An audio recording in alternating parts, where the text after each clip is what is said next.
Prices for that start at about $800. Her name's Eileen, and she's an orthodontist.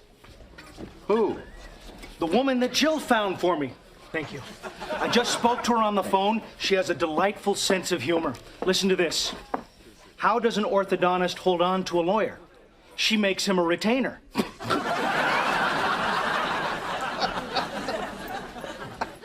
I think I know why she's available. Well, I've invited her over for Friday night, told her there would be a few people.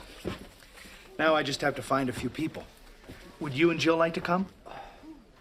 Can't make it. And if you were smart, you wouldn't show up either. Why? Because Jill is the world's worst matchmaker.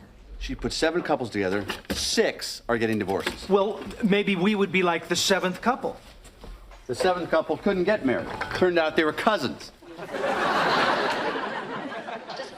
know what time it is? It's tool time! That's right. Fin for Tools is proud to present Tim the Tool Man Taylor.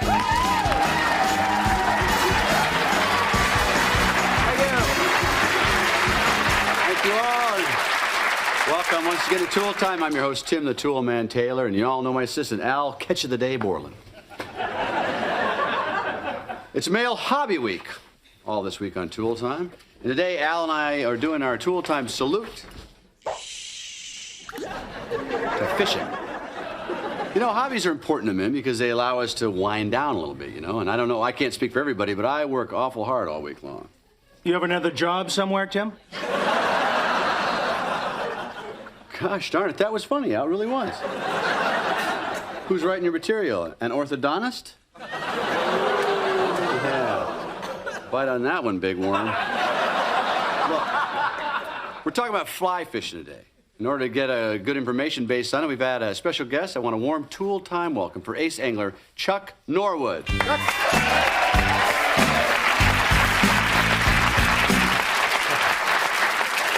Welcome, Chuck. Thanks, Tim. Al? Well, you bought a nice selection of rods here, boy. I'd love to see a worm try to wiggle off one of those big bad boys, huh?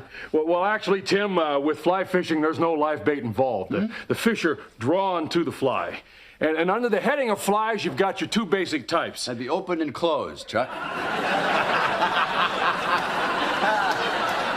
I think Chuck was referring to the dry fly and the wet fly. Yeah, this is a joke, Al. The dry fly floats on top of the water, whereas your wet fly It's kept you out of every major restaurant in the Detroit area. Jeez, how about a little demonstration? Yeah, this first one, Tim, is a real classic. It's handmade bamboo. Look at this. Boy, that's a good-looking rod. Yeah.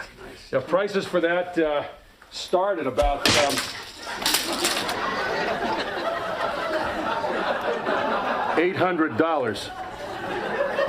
Now it's $1,600. You got 2 of them. No, we have an insurance policy for these little accidents. Actually, Tim, our insurance canceled after 4th show.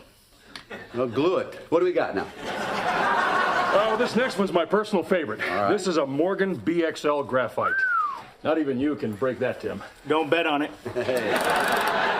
Boy, that's a beauty. Look at that thing. Yeah. I bet you get a big old stinky bass on this thing, huh? Mm-hmm.